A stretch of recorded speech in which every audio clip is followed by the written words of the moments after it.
우리가 아는 존 밀턴은 영국의 시인이며 청교도적 사상가입니다. 그리고 이 기독교 서사 시인 신라권을 쓴 그런 사람입니다. 그는 16세 때에 케임브리지 대학에 입학했는데 대학에 입학해서부터도 벌써 이 문학에 대한 천재성을 발휘해서 귀한 글들을 많이 썼습니다. 그리고 올리버 크로멜이 이 청교도 혁명을 일으킬 때에 거기에 같이 동조했습니다. 잘 나가는 그런 사람이었죠. 아주 부잣집에 태어났고. 그런데 점점 그의 시력을 상실해 가기 시작했습니다. 그러다가 나이 44살 되었을 적에는 완전히 시력을 상실했습니다. 그는 맹인이 되어서라는 시를 썼는데 그 시에 이렇게 말합니다. 이 넓고 어두운 세상에서 인생의 반도 지나기 전에 어찌하여 빛을 잃었을까 생각해 본다. 하나님 앞에 부드럽게 여쭌다. 낮에 일을 시키시면서 어찌하여 빛을 거주시나이까. 낙심을 막아선 인내가 대답한다. 하나님은 사람의 일이나 재능에 관심 있는 것이 아니라 자기에게 주어진 십자가를 지고 묵묵히 걸어가는 자가 하나님을 가장 잘 섬기는 자이다.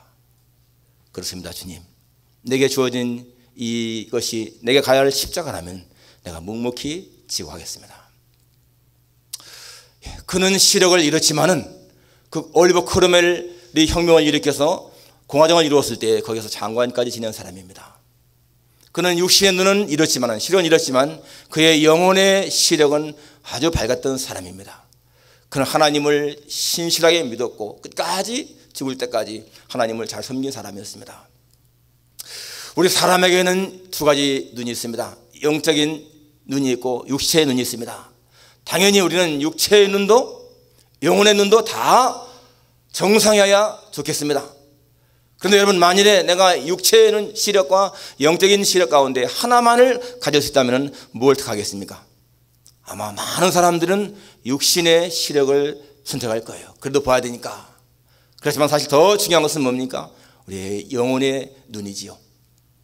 그런데 여러분, 다행스럽게도 우리는 이 육신의 눈은 다 뜨고 있습니다. 정상입니다. 그런데 과연 여러분 모두마다 이 영혼의 눈도 정상인 것인가? 자신의 이 영적인 시각이 정상인가? 이 영혼의 눈을 떠서 영적인 세계를 바라보고 있는가? 한번 생각해 보기 원합니다. 이 본문은 이 시력을 잃은 사람이, 이 맹인 한 사람이 예수님 앞에 와서 예수님에 의해서 치료받는 그런 것을 우리에게 보여줍니다. 그런데 여러분, 이 사건이 그냥 한 사람만의 일이라면 성경에 기록될 리가 없지 않습니까? 분명히 이 사건 속에는 하나님이 오늘 우리에게 주시는 메시지가 있습니다. 우리에게 주시는 메시지가 있는 거예요. 하나님이 무엇인가 우리에게 뜻한 바가 있습니다. 그렇기 때문에 성경에 기록된 것입니다. 우리는 이 시간에 그걸 붙잡기 원합니다. 하나님이 무엇 때문에 이것을 기록했고 우리에게 오늘 알려주시는가? 여러분, 성경은 시간과 공간을 초월해서 역사하는 힘이 있습니다. 성경은 2000년 전에 기록되었지만은 바로 2000년 후에 사는 오늘 우리에게도 똑같이 역사하는 것입니다. 그렇기 때문에 여러분, 우리는 여기서 귀한 진리를, 귀한 교훈을 붙잡아야 됩니다. 어둠에서 빛으로 라고 하는 주제의 말씀을 증거하기 원합니다. 어둠에서 빛으로. 처음으로 생각할 것은 뭔가 하면 이 어둠 속 인생이 빛이신 예수께 나왔다라는 것입니다. 오늘 여기 22절에 보니까 베스다 이름의 사람들이 맹인 한 사람을 데리고 예수께 나와 손대시기를 구하거늘. 여기 맹인 한 사람, 맹인 한 사람. 여러분, 이렇게 간단하게 표현되어 있지만 이 맹인 한 사람이라고 하는 이 말 속에 그 사람의 고통, 불행이 다 들지 않습니까?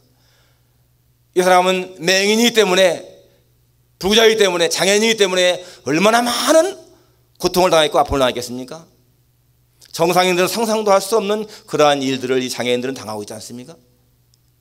사람들이 얼마나 많은 무시를 당하고 멸시를 당했겠습니까? 많은 아픔들.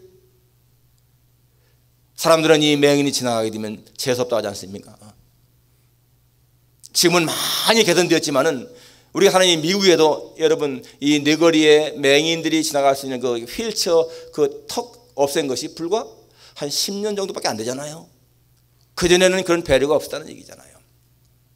지금은 얼마나 많은 장애인들에게 배려합니까? 그렇지만은 아마 예수님 당시에는 이 맹인하면은 저주받은 자, 하나님의 의에 저주받은 자 그랬을 거예요. 그러니까 이 사람이 당하는 이 많은 어려운 문제들이 얼마나 많았겠는가 하는 것입니다. 인간이면서도 인간의 대우를 받지 못하며 살던 이 사람입니다. 그렇기 때문에 그는 어쩌면 이 행복한 인생은 아예 생각도 못하고 그냥 체념하면서 하루하루를 무의미하게 살았던 사람인지 모르겠어요. 그런데 바로 그러한 그 사람이지만은 여러분, 그에게도 소망이 있습니다. 바로 그것이 이 베세다의 이름에 예수님이 베세다에 오셨다는 거예요. 베세다에 오셨다. 그렇지만 여러분, 이 사람은 그래도 자기의 힘으로 예수님을 찾아갈 만한 믿음이 없었습니다. 저 열국의 서경 거지 바디메오는 예수님이 지나가는 말 들으니까 소리쳤잖아요. 다윗의 자손 예수여, 나를 불쌍히 여기소서. 이 바디메오는 그래도 예수님을 다윗의 자손으로 메시아로 알아보는 그러한 지식, 지혜, 믿음이 있었습니다. 그렇기 때문에 예수님을 붙잡고 치워왔잖아요. 그런데 이 사람은 그러한 힘도 믿음도 없습니다. 보니까 사람들이 이 맹인을 데리고 예수께 나왔다라고 했습니다. 자기 힘으로 못 가고 그냥 사람들이 이끌려 간 거예요. 그래도 여러분, 이 사람이 이렇게 사람들이 데리고 갔다. 바로 이것은 이 어둠 속에 있는 인생이 빛 가운데로 나가는 그런 모습을 우리에게 보여줍니다. 자신의 힘으로 나갈 수 없어도 다른 사람이 데리고 가는 그런 모습이죠. 이사야 9장에 보게 되면 흑암에 행하던 백성이 큰 빛을 보고 사망의 그늘진 땅에 거하던 자에게 빛이 비추었도다 라고 했습니다. 이 사망의 그늘진 땅, 어둠에 있는 그러한 인생이 빛을 보았다. 그것은 예수님 모신 것을 예언한 것인데, 여러분, 예수님 모르는 인생, 어둠 속의 인생이죠. 예수님 모르는 인생, 분명히 어둠 속의 인생인 것입니다. 그런데 그 예수님이 이 땅에 찾아오신 것 자체가 뭡니까? 바로 우리를 구원하시기 위한 우리에게 소망을 주는 거 아니겠습니까? 여기 베세다에 예수님 오셨다. 이것이 바로 소망인 것처럼. 그래서 사람들이 이 맹인을 예수님에게 인도합니다. 우리도 마찬가지예요. 우리가 우리의 힘으로 간 것이 아니라 누군가가 우리를 예수님 앞에 인도하지 않았습니까? 저는 가끔 이런 생각을 합니다. 야, 내가 초등학교 2학년 때 처음 교회 나갔는데 그때 누구의 말 듣고 나갔을까? 전혀 기억이 안 나는 거예요. 그렇지만은, 야, 그 사람 정말 만난다면은 정말 참 크게 한번 살해하고 싶다. 그런 마음이 있습니다. 그리고 누군지 모르지만 그 사람이 나를 교회에 인도하고 예수께 인도한 그것은 나 한 사람만이 아니고 지금까지 살아오면서 저를 통해서 예수 믿게 된 많은 사람들까지도 같이 인도한 거 아니겠습니까? 그분이 먼저 지금 하늘나라에 가셨다면 아마 분명히 상급이 있을 거예요. 영혼을 인도한 그런 상급. 여러분은 누가 인도했습니까? 여러분을 인도한 사람에 대한 감사의 마음이 있습니까? 우린 정말 감사해야 되죠. 여기 지금 맹인을 데리고 예수 앞에 왔던 그 사람들에게 이 맹인은 정말 감사하지 않겠습니까? 어둠 속에 있던 인생이 빛으로 나간 것. 여러분, 예수님을 볼 때는 다 어둠 속의 인생이었는데 여러분을 예수 앞에 인도한 사람, 그는 여러분을 빛 가운데로 인도한 사람입니다. 정말 감사해야 되잖아요. 두 번째 생각할 수 있는 것, 예수님은 이 맹인을 치유했습니다. 23절에 보니까 예수께서 맹인의 손을 붙잡으시고 마을 밖으로 데리고 나가사 눈에 침을 뱉으시며 그에게 안수하시고 무엇이 보이느냐 물으시니. 이 23절을 보면은, 그럼 예수님이 지금 이 맹인을 치유하는데 그 단계가 있어요. 보니까 맹인의 손을 붙잡고 밖으로 데리고 나가고 그의 눈에 침을 뱉으시고 그다 안수하시고 물으셨다.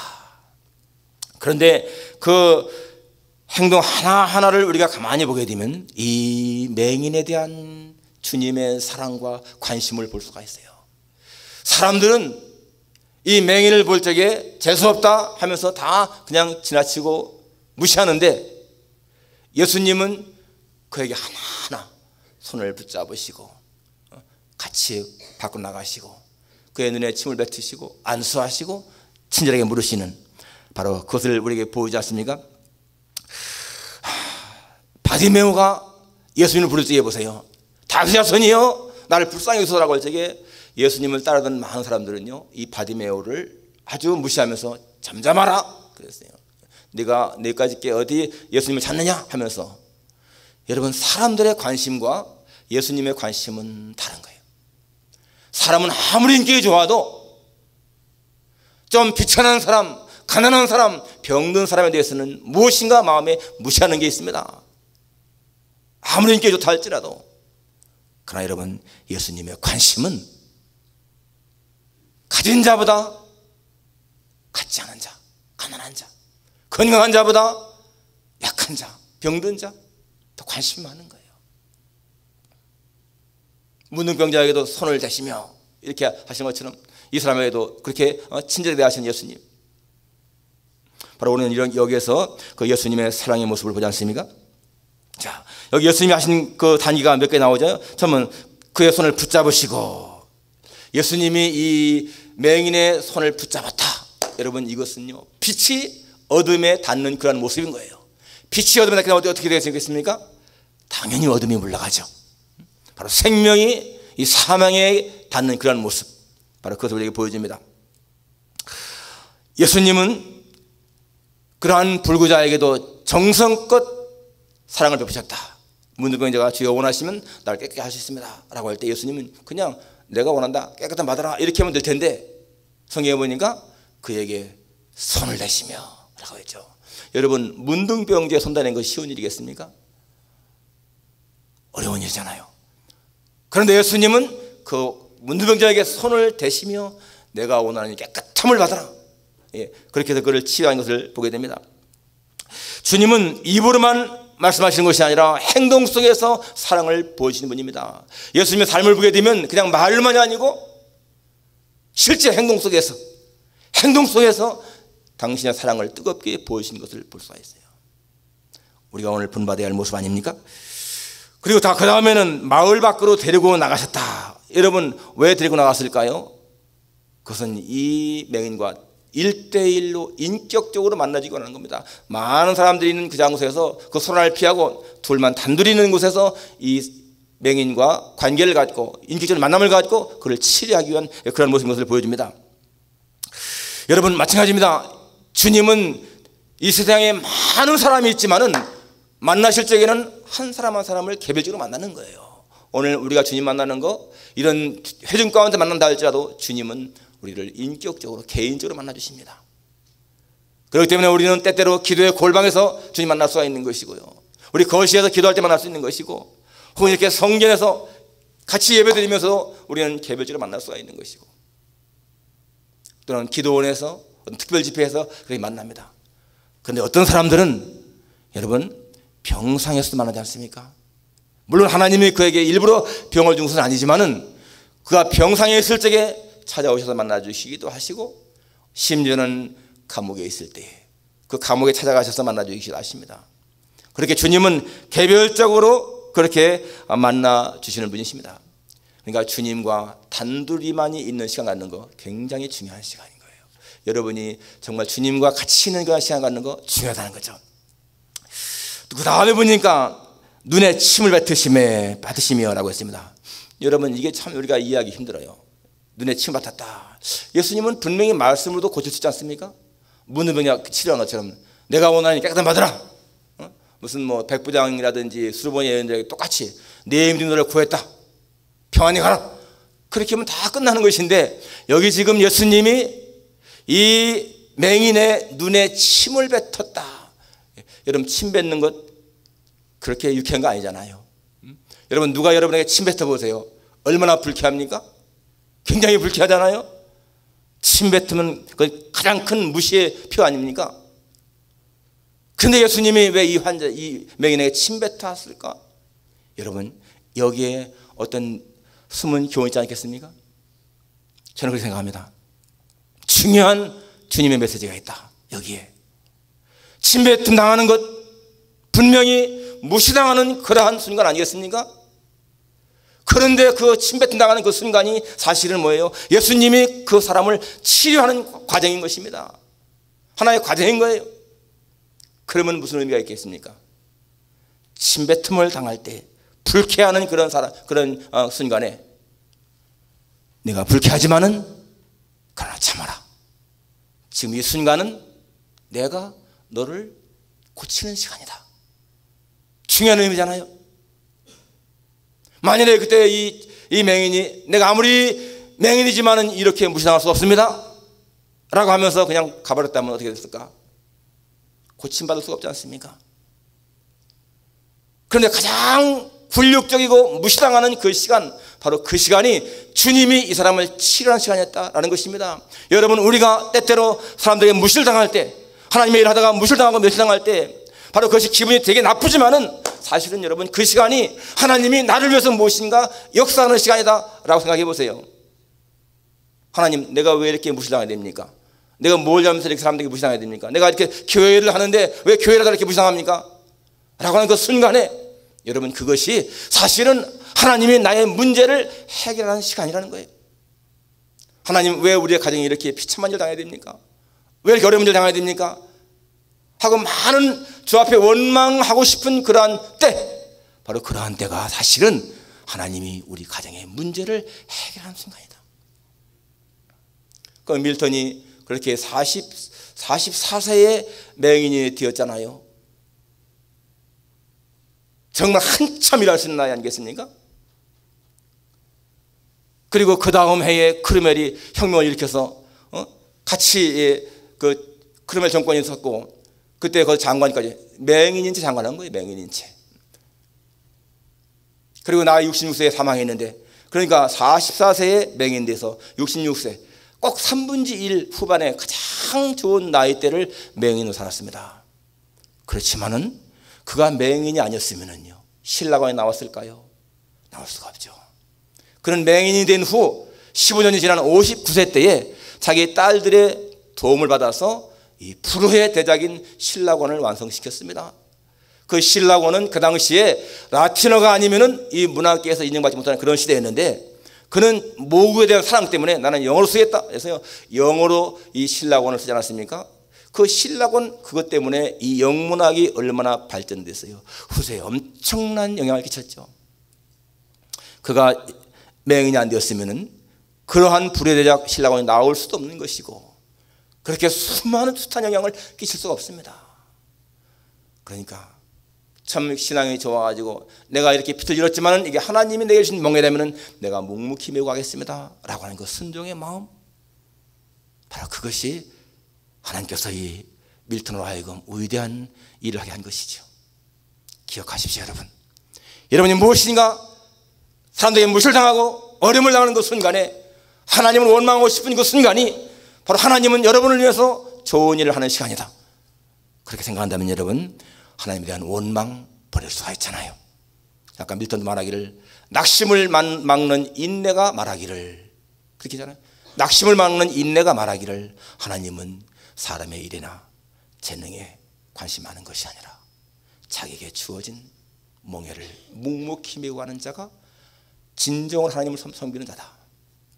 그렇습니다. 여러분, 우리는 모든 게 만사가 다 평안하기 때문에 하나님을 잘 섬기는 것이 아니고, 정말 힘들고 어려울 때라 할지라도 하나님이 내게 명하신 십자가라면 내가 묵묵히 메고 가겠습니다 라고 하는 그런 의지로 가는 사람, 바로 그러한 사람이 하나님을 잘 섬기는 사람인 줄 믿으시기를 축원합니다.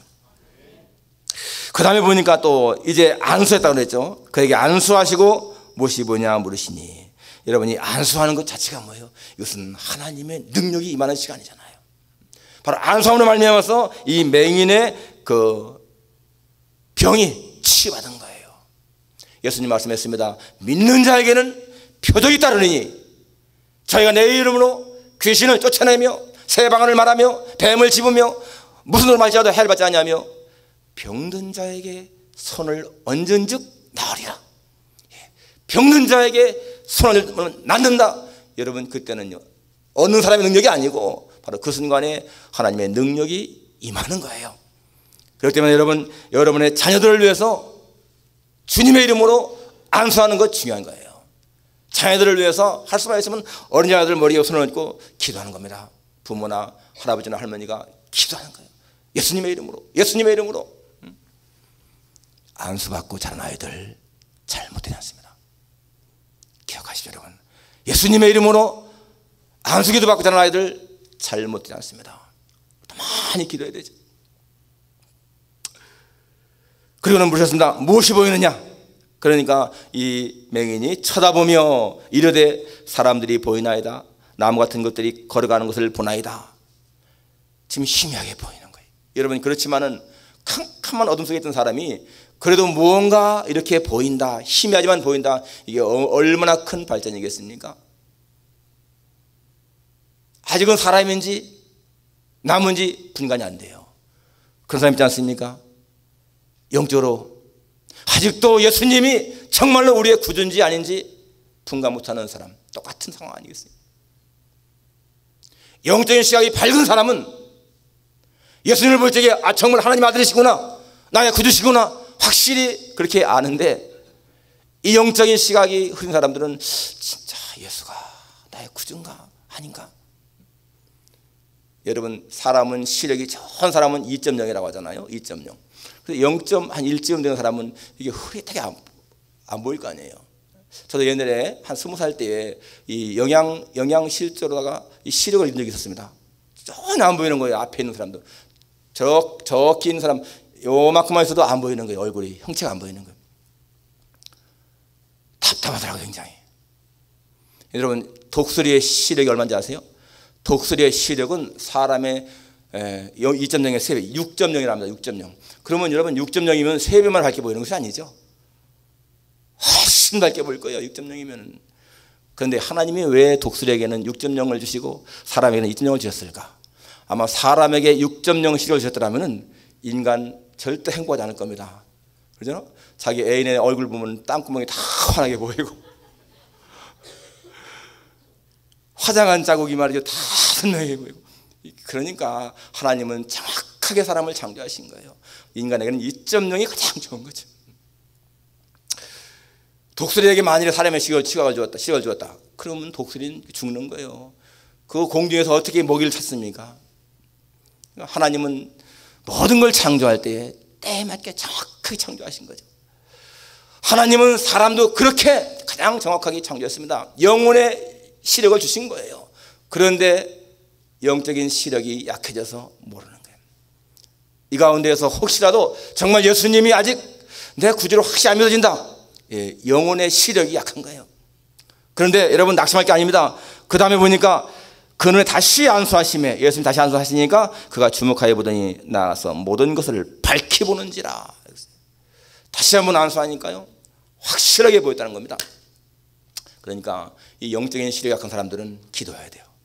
하나님, 내 영혼의 시력이 지금 약합니다. 이게 사람인지 나무인지 모르는 것처럼, 나 예수님이 이게 구주인지 아닌지 확실히 모르겠습니다. 나에게 확신을 주십시오. 내 영혼의 시력을 좀 밝게 해주십시오. 그래서 여러분, 누가 뭐라고 해도 예수님은 나의 구주시다. 확신. 누가 뭐라 하더라도 예수님만이 구원의 길이다. 어디서나 고백할 수 있는 그런 믿음 우리는 가져야 됩니다. 예수님 말씀했습니다. 나는 세상의 빛이니 나를 따르는 자는 어둠에 다니지 아니하고 생명의 빛을 얻으리라. 주님 말씀입니다. 나는 세상의 빛이다. 나를 따르는 사람은 어둠 다니는 것이 아니라 생명의 빛을 얻는다. 나는 이 말씀대로 분명히 예수님을 생명의 빛으로 만났고, 그렇기 때문에 여러분, 내 인생은 행복함을 고백합니다. 하나님이 지으신 이 세상 너무나 아름답지 않습니까? 너무나 좋습니다. 그러나 여러분, 이렇게 아름다운 세상 다 잃는다 할지라도 그것이 문제가 아닌 거예요. 나에게 영원한 생명이 있다는 것 확신하기 때문에 살고 죽는 것을 초월해서 나는 행복하다고 고백할 수 있습니다. 빛을 얻은 사람들은 어둠에 있는 것이 아니기 때문에. 여러분, 우리가 예수님을 구주로 고백했다면 우리 영혼은 이미 구원받았기 때문에 이 세상을 살아갈 때 담대할 수가 있는 것이고 행복을 누려야 되는 거예요. 항상 어두운 모습 살아가는 것이 아니라 여러분, 우리는 밝게 살아갈 수가 있습니다. 한 번 사는 인생인데 여러분, 빛을 잃어가지고 어둠 속에 살다가 그 어둠 속에 헤어나지 못한 채 영원한 어둠 속에 빠진다면 얼마나 불쌍한 인생입니까? 하나님 알지 못하는 사람들, 예수 알지 못하는 사람들은 여러분, 어둠 속에 살다가 그냥 어둠 속에 빠져버리는 인생 아니겠어요? 그런데 오늘 우리가 이 생명의 빛이신 주님을 만났고 믿는다. 이게 얼마나 감사한 것인가? 주님 말씀했습니다. 참빛 곧 세상에 와서 각 사람에게 비치는 빛이 있었나니. 세상에 와서 각 사람에게 비치는 빛, 바로 예수님이지 않습니까? 우리 어둠에서 빛으로 옮겨진 인생이라면 우리 이제 빛 속에서 하나님이 우리에게 주신 인생의 가장 좋은 것들을 누리면서 정말 축복된 삶을 살아갈 수 있기를 주님의 이름으로 축원합니다. 기도하겠습니다. 하나님 아버지 참 감사